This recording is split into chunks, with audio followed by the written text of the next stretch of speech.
All right, what's going on, guys? So first of all, before even doing anything, subscribe. Like and subscribe to the channel. You know, we're trying to get big. No. All joking aside, it's because we were like looking at videos of how to get big on YouTube. No, we came to 1,000. We're like looking at equipment and stuff because we're trying to take this to the next level. Yeah, we are.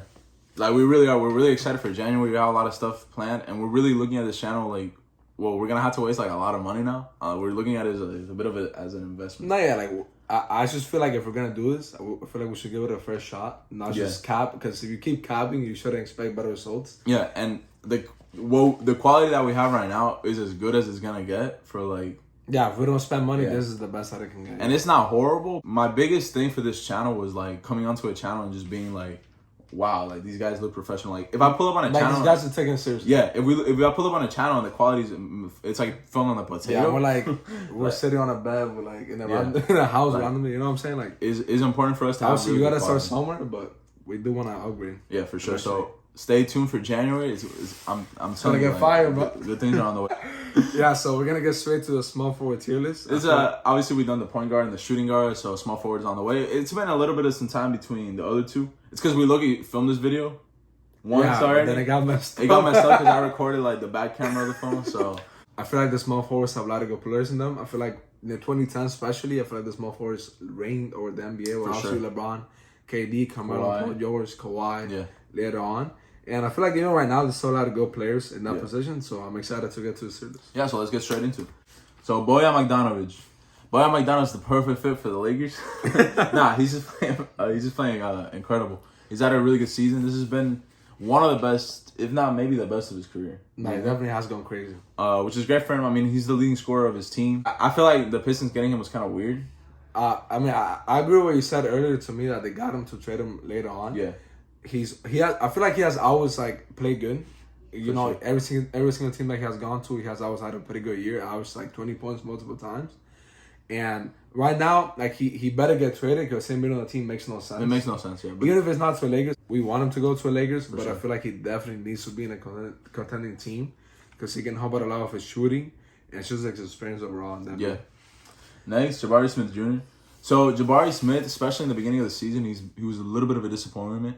And I wouldn't say that he's still a disappointment because he's definitely playing better, but obviously his field goal percentage isn't the highest. And at the end of the day, he has the potential to be a really, really good player, but I think that more likely than not, he's just going to be a role player. I think he got drafted to be a 3-and-D role player. Obviously, he could excel and become even better. Yeah, and I feel like the Rockets, we have talked about this before, they have so many like young players. He doesn't really have people to mentor him and tell him what to do. Yeah. So he's just out there, you know, like figuring things out on the fly. And I don't really want to put a cap on him like yet. You know, he still has a lot of time, obviously. But I definitely could see him just being like a role player. And that wouldn't be bad because I feel like he could be a really good role player. Yeah, for sure. And the Rockets already have like Jalen Green, Colin Porter Jr., and other players that are coming up. So I think he's going to be a good fit on the team. For sure. Next, Chris Duarte. So he's been injured for a lot of the season. Well, obviously last year had a great rookie season. He's a little bit older of a rookie, but that's a guy that he's fearless. I'm just going to put him at C. You know, we haven't really seen him. He obviously can make shots. He's a good scorer, but that's pretty much it. DeAndre Hunter, another 3-and-D guy. I mean, I'm pretty sure everybody expected him to be a little bit better. He was taken 4th overall. But at the end of the day, he hasn't been a disappointment in the sense that he's just been a solid 3-and-D player. He's a good defender, good three-point shooter. He can shoot the mid-range. He's a very solid player overall. Nothing out of this world, nothing crazy. Yeah, I'm going to put him at C because that's the type of guy, like, just you don't mind having your team. He's going to make shots every now and then. He's going to have a good game. Yeah. Like, he gets like 20 points or more. And at the end of the day, he's still young. So yeah, he still has time. DeMar DeRozan. Yeah, one of the best role players of this. One of the best just shooting guard, small forwards, players in general of this generation. 20,000 points. I feel like DeMar DeRozan is one of the most confusing players of the 2010s.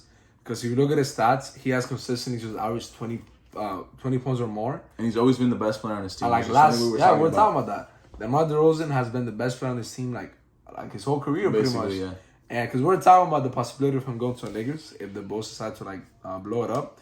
And we're like, oh, but you know, DeMar DeRozan has like underperformed in the playoffs and he's not the best shooter and stuff like that. But if he wants to the Lakers, for example, and they're healthy, he'll be a 3rd best player. And that'll be a whole new role for him. And it'll be good because he'll be asked to score. And if he's not having a good game, then it wouldn't be the end of the world. But right now, if he has a by game, then his team he has to score 30 for them to be competitive. And I think with him, like, he's obviously never been a good defender.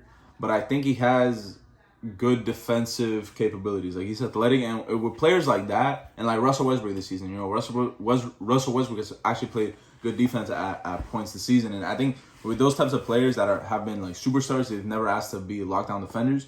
You gotta get into their head and say, hey, yo, lock down, get, you know what I'm saying? Like, yeah. Well, what am I saying? When somebody has so much responsibility on offense, yeah, it's hard to ask them, oh, you know, go lock down this guy. Yeah. Especially when they're not like a natural defender. Yeah, so I think with him, like if he goes to like a contender where he can be like the third option, I think he could definitely do some things there.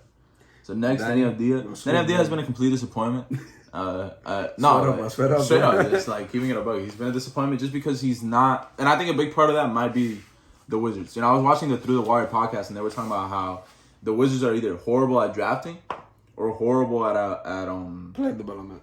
Or horrible at player development. And so with Danny Avdija, I just felt like he was a guy that came in with a lot of playmaking capabilities, and I think he could have been a small forward that you gave the ball to and just asked him to play make for you. And right now they're definitely using him as a 3-and-D player. And you know, to be honest, I didn't expect him to be as good of a defender as he is, but he's one of the best. He's the best defender on that team right now, and he's been doing an incredible job defensively for the past 2 years, which is something unexpected. But obviously the shot isn't there, and offensively they're just not using him as they should have used him. And I think that's why it's either the team or just maybe he wasn't the right fit for it. So yeah. So next we got Devin Vassell. That's crazy. Nothing about that.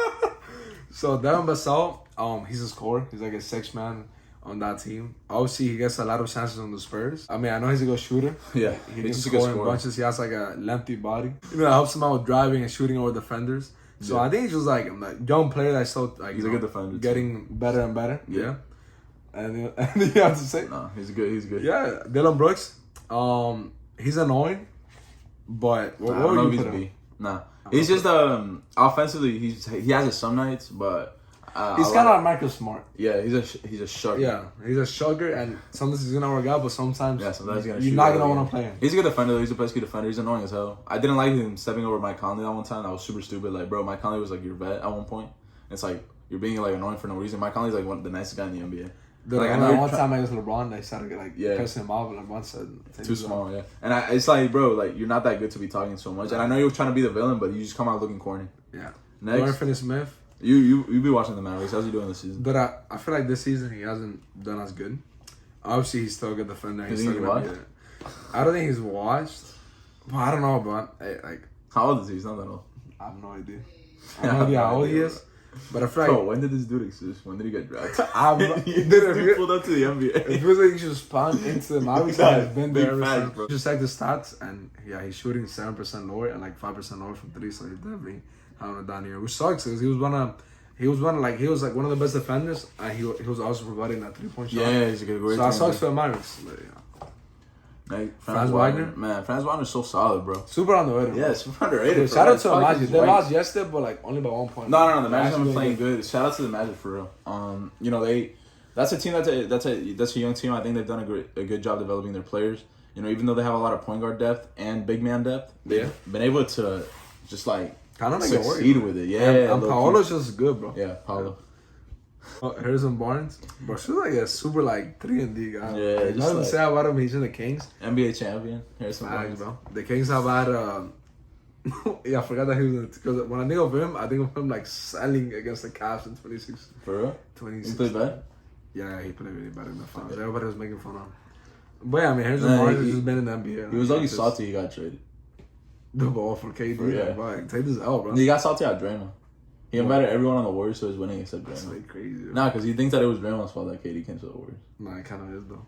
I mean, if the rumor is Draymond talked about it. What did he say? He's like, bro, it's whatever. Like, we all wanted him. Nah, yeah, he's like, I never called this, man. That sounds stupid, bro. I can't imagine, like, you losing a finals. Nah, that's crazy. Going to a parking lot right after a game and calling Kevin Durant. That sounds... Okay, that sounds fake. I have no question. Do you think it was more KD wanting to go or the Warriors wanting? It was. I think it was dead ass both. Like 50-50? I think it was like super like it just fit. It made sense for him to go, and I think he really just want. I think KD at that point just really wanted to win. But it was like, bro, I don't care. Let me win. But we don't want to get too much into that. But just like a quick comment is obviously the fact that he like lost. Yeah. And that And then in the final few games of that series, he like played bad, and it looked out of character. You know, I don't want to like make any allegations, but it's a little bit sus. Gordon Hayward. All right, Gordon Hayward. It's the player that gets injured every second, and it sucks for him, bro. Ever since, because he didn't really get injured like that in the Jazz, right? No, but it was that one. It was that this man got injured, like completely destroyed his foot that one time. With Gordon Hayward, he's like one of those players that just gets super injured. Super. Nah, look, obviously when Hayward's playing, we all know he's good. Nah, this guy is one of those players that literally does everything. This man can defend, this man can shoot, this man can pass, this man can drive in, this man can do everything like that you would want. That if he would have got injured, he would have kept being an all-star. And he's a wing. And he's a wing. He's a big wing, 6'7", 6'8". Like, this man is like the player that you want. Dude, he was like pretty athletic too. He was dunking on people, catching alley-oops and everything. It sucks. It sucks for him. Brandon Ingram, you know, one of my favorite players. You put him in there? Yeah. Yes. Obviously, he's been injured for a while. Yeah, this season he's been injured, but last year, you had to put him because what he did last year in the playoffs. Nah, he was going crazy. He's one of those players that you can see going off in the playoffs. 100%. You know what I'm saying? Because he's that one of the shot makers. But I think him and Son are gonna be a great duo, bro. Because I don't think really getting shows way. Yeah, I get you. Next, I don't know much about him, so that's how you. Jalen McDaniels or Jaden? That's super hard to like say, bro.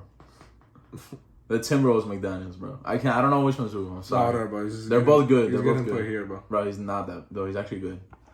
Like they actually said that they would not trade him. The Jazz wanted him, but they're like, no, we'd rather give you a first round pick than trade. Bro, I don't really be watching Timberwolves. No, put him higher, bro. B? No, I'm saying like. No, man. Okay, whatever. See, it doesn't matter. So, yeah. All right. Jimmy Butler, you know. Put him on us, bro. One of the best playoff players of this generation. I know it sounds funny, but it's just the truth. We gotta give him respect. I feel like he has only underperformed one time against the Bucks. Every other series, I feel like. Yeah, and I think that was just like the whole team underperformed that year. Nah, that team was looking dude, I think that year with the whole bubble thing and then coming out, that year was messed up by injuries and COVID a lot. Yeah. Dude, but this last playoffs, bro, this man was going crazy against the Celtics. It's funny because people say that like the bubble season was like had an asterisk, but I feel like the year after was even worse. Yeah, I feel like the year. Dude, if you look at the playoffs, dude, every single team the Suns play, for example, was injured. The Bucks beat an injured Nets. Mm-hmm. And then the one against the Finals against the Suns, when it probably should have been the Suns to begin with. So yeah, but I'm not saying that the Bucks shouldn't. I think the Bucks are a great team. They definitely deserve it. We're not saying that either. We don't really look at things with asterisks, but we just don't like that people say like. And that's how they said about the Lakers. So if you want to talk like that, let's talk. Yeah, Josh Hart, man, super solid role player. I think the Blazers have done an incredible job with him and Justice Winslow this year, developing them. And I mean, obviously he was good last year. He was a great rebounder. But this is a guy that's a good defender. He's a good defender. He's a good shooter. He really fixed a shot. I feel like it wasn't like that with the Lakers. You know what I'm saying? For sure. And he's just a solid player, solid 3-and-D player. Next, Kawhi Leonard. Obviously, Kawhi, he's playing better. He's getting back into form. I think, obviously, like, Kawhi's an S player. Yeah, I want to put him on S just because we know he's capable. Kawhi's one of the greatest players of all time. 100%. Kawhi is a winner. He's a champion. He's a 2-time Finals MVP. Yeah, he's one of the best playoff of all time. For sure. Kawhi is one of the best defenders of all time as well. And this season, he obviously was getting injured a lot. He was not injured a lot, but he was trying to like low manage a lot. And he came back from a it was getting a bit crazy at first. Like he was missing games. He would come back for one, then miss like 5 in a row. And obviously he started looking like a super role player, but now he's getting back into form. He dropped 30 a few days ago, so super happy for Kawhi. KD, Kevin Durant. I mean, one of the greatest players again of all time. He's going up in the rankings of scoring, the greatest scorer of all time in my eyes. Nets are doing really well. Yeah. Him and Kyrie are playing like what we expected of them, dropping 30-something points every single day. Having arguably his best season, which is crazy to think about. It is crazy, bro. But he's having a really I don't know season. Yeah, for sure. You gotta give him respect. I mean, he's KD. You're keeping it above. It's Kevin Durant. Come on. Chris Middleton came back from injury. Chris Middleton is an A. And he's been playing like an A. He hasn't missed a spot. I mean, I think he had a bad game recently. But this man came back. But for missing that much time, he has done like well. Yeah, it's crazy because like he came back against the Lakers. He looked perfect. You know he looked like himself. He looked like himself. No question. Next, Larry Markkinen. You know, feel super happy for this guy. He was looking like a big ass disappointment when he was playing for the Bulls, and then you can kind of tell that he fixed a little bit of his career with the Cavs, playing that small forward position, which I never expected him to play. Just he's small footed, and then now with the Jazz, he pulled up there. He made it his own team. He's the best player on that team. He's the best player on a playoff team currently. You know, they went on that amazing run in the beginning of the season, and it's just a guy that I think deserves to make the All-Star game this year. Yeah, I think he will. Like you were saying, playing small forward, kind of let him know like he can do more than just being a power forward and just being in the corner shooting. And just being on a Cavs team that was actually trying to contend, that was actually trying to win. And now it's in the Jazz, and like the Jazz are doing good, and he has good role players around him. And he has just like I feel like he's playing with a lot of confidence. Which is amazing for him. LeBron? I mean, LeBron, arguably the best player of all time, which is crazy to think about. That we get to witness him. Like, just giving it a buck. I mean, obviously we're LeBron fans, but just seeing what this man has been doing in year 20 is super impressive. He started off the year bad, but you can tell that he was sick. And now he's dropped like 30 points in like 5 games in a row. Yeah, so he was obviously sick and he was dealing with a foot injury, and people were saying that this man is washed. He beat the washed allegations for he has been beating those washed allegations for like 5 years. It's crazy because like LeBron's the type of player for us, and it's very frustrating as LeBron fans because we watch him and he just doesn't care a lot. So like he doesn't take things personal, which is like something that Jordan did and something that I wish he did more often. That's the only really negative that I have against LeBron. That I have, like, obviously, like, yeah, he's not the best free throw shooter and stuff, but like stuff like that, it is what it is. But I feel like just like player wise, I wish he took things more personally.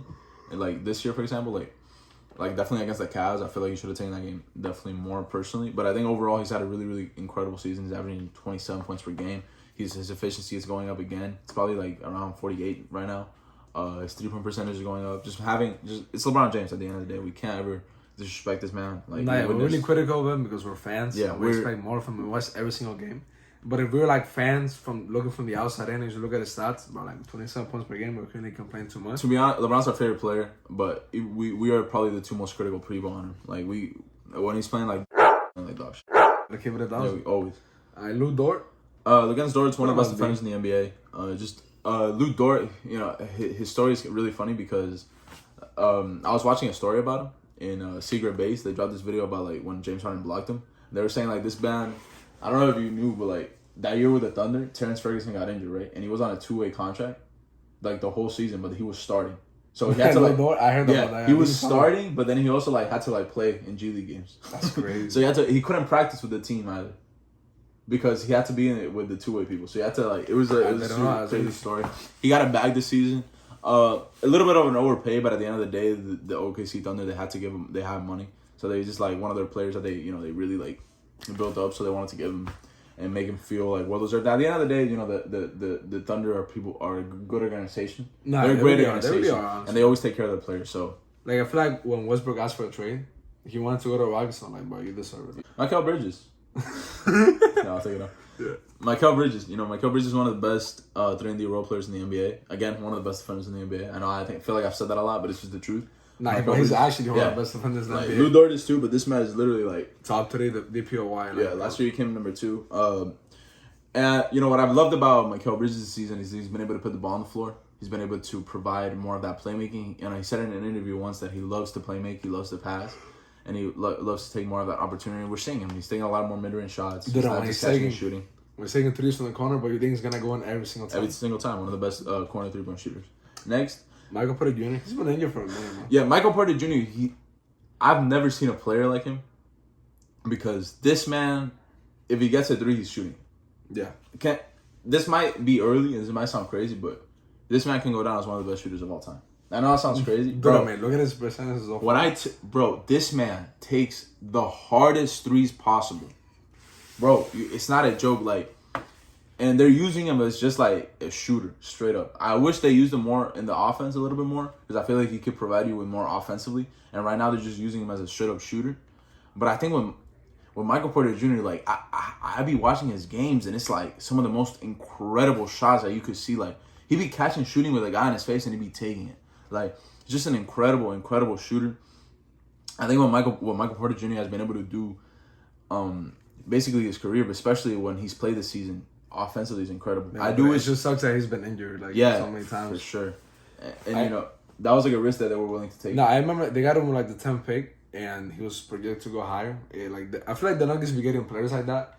Like they're willing to take risks on people like Bobo, and obviously Bobo ended up leaving, But they do like experiments, and the Nuggets have always had a bunch of role players, and sometimes they have gotten into like the problem that they have so many people that can't give everybody a chance. Yeah.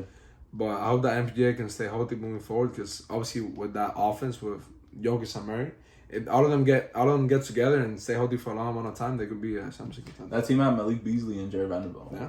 They had to trade them because they won't get him as OG. Oh man, OG Anunoby, one of the best defenders in the NBA. I feel like Small forwards have the shot creators, the top of the top, and then just 3 and D, 3 and D. Nah, OG Anunoby, he's having probably the best season of his career. He's looking like an all-star. He could possibly be an all-star. Maybe not, because there's a lot of talent. But he's playing like an all-star. Yeah, maybe, but like a low tier all-star. Yeah. And I think that with what OG Anunoby is doing defensively this season, what he's doing with steals, no, I'm just kidding. I know that sounds crazy, but I'm gonna compliment this man on his defense. We're one of the best defenders in the NBA, no doubt in my mind. Type of guy Lakers need, bro. Yeah, steals champion probably, and he's just a great like. This is a man that he can do a lot for you offensively. But like, no complaints about him. No complaints about him. Imagine complaining about OG Anunoby. I get Barrett. Start off the year super disappointing. He's been playing better ever since that. The Knicks are doing a lot better. The Knicks are doing a lot better now, so he's definitely been a huge part of that. I think what they've been able to do with him, Jalen Brunson, and Julius Randle, plus they've been able to put the young players around him they've been able to do that starting lineup, especially having. Dude, now they actually have a big three, bro. Low key, Randle's playing better. Brunson's playing amazing. Yeah, I miss him on the Mavericks. Brunson is playing incredible. Yeah, for real. And I think Barrett, I feel like he has always been a little bit awkward. His shot hasn't always been there. Obviously, he's a good driver. And, I mean, looking at his stats, he's played a lot better in the past few games. And there's no reason that should continue. Yeah, for sure. Next, Sadiq Bey. Sadiq Bey is barely getting minutes for the Pistons. And when they put him on the trade block, it really surprised me because I thought he was a player that they were willing to build. I thought he was one of their pieces, one of their main pieces, but I guess not. People are saying that he's a 3-and-D player that can't shoot or play defense. Which is like insane. That's well, I don't be watching the Pistons like that. Just remember that last year he had like a 50-point game, but every now and then he'll go off. No, but I guess he like sold that. Because he's so off. All right, Tatum. Jason Tatum, one of the best defenders in the NBA. Just one of the best players in the NBA for real. Tatum might be the MVP of the season. Yeah, so far. You have to put him number one. Even though like they lost back-to-back games. Oh my bad, bro. Yeah, don't ever do that. I can't do that. I think that's fine. That's pretty bad. I would say those are the top 5 small forwards in the NBA right now, 100%. But I mean, Tatum has played amazing this year. There's nothing that he's done wrong this season. He's done it. He's been everywhere. He played better against the Warriors. Yeah, but I'm sorry, bro. But I was really disappointed in that because everybody was like, "Oh, Tatum about to get this damn shit against the Warriors." Nah, but this man, Jason Tatum, what he's been able to do offensively, defensively, like this. Defense? Nah, bro. He's one of the best defenders in the NBA. Nah, he really is, bro. It's so weird to see a player, and I don't know if you got what I'm trying to say, like, you knew what he was capable of, you knew his ceiling, and this man reached it. And you don't really see that very often. You've drawn 75 times this video. My bad, bro. I'm not even that tired. Bro's just tired. Bro's bored. Dude, this is fucking kind of long, to be honest. Nah, because we've been talking a lot about players. Tobias Harris, we're about to just skip that motherfucker. Tobias Harris is Tobias Harris. Tobias Harris, one of the worst players in the NBA. One of the worst contracts. Andrew Wiggins, one of the best defenders in the NBA. No, it's giving it a stat, bro. But I just feel like small forwards are good defenders, I guess. Nah, Andrew Wiggins, he did an amazing job last year. I think he really worked for that team because he found a role. But this man has been able to find a role in that Warriors system, and he's been able to really prosper because what he provides for that team is just a second option offensively, a guy that when Steph Curry's not feeling it, obviously Klay Thompson's not feeling it, this man doesn't just shoot threes. This man can drive in. This man can shoot that mid-range. This man takes tough shots. Yeah. But then, I'm just super happy for Wiggins because there was a point that everybody was making fun of him. Everybody was like, he was like the bust. Like, because he started off his career like playing good, but then he just went downhill. And people were saying, dude, people were talking insane about It's just that people said that he had no value in the NBA, that he shouldn't be there, that he wasn't trying. And some of it was true, but like he has been able to like completely change his reputation. The problem with Wiggins is that they drafted him to be a superstar, one of the best players of all time, but all he was a role player. And I think a lot of the times, maybe some of it is on him, because at the end of the day, maybe you don't work hard enough. Like 75 times you, John. No, but let me John in peace. John, nice. Goofy. No, but I think with Wiggins, he was just a role player. He was meant to be a really, really solid role player. This man has been an all-star in this league. Like, we got to give him his respect. And what he's been able to do defensively last year especially, and this year moving on from that, and what he was able to do in the finals rebounding-wise, just a player that can do a little bit of everything. And so you got to give a lot of credit to Andrew Wiggins. Yeah, but Warriors don't won that championship with Andrew Wiggins. Absolutely. So he was definitely the second best player on that team, which is crazy. Great job for Andrew Wiggins, man. What a redemption story. The second best player in a championship team, man. Incredible. So this is basically our tier list. No Fs. No Fs? I don't think so. No Fs. Good small forwards. Not that ass. Yeah, small forwards, but a lot of good players. I'm just looking at the list. Amazing players, but like the top 5 right here. I feel like all of those are top 10 players right now. Yeah, maybe not Kawhi or Jimmy. Well, Kawhi, not Jimmy. Nah, I don't think so, dude. That's pretty much gonna do it. This video went around later on. This man's gonna have to edit a lot later on. Nah, but I don't think we just talked a lot. Like we were saying, don't forget to subscribe and like. Yeah, for sure. Keep looking out for following videos. We're trying to stay consistent. Like we said in the last one, we're gonna go on a trip very soon. But as soon as we come out, we're gonna go crazy. Peace out.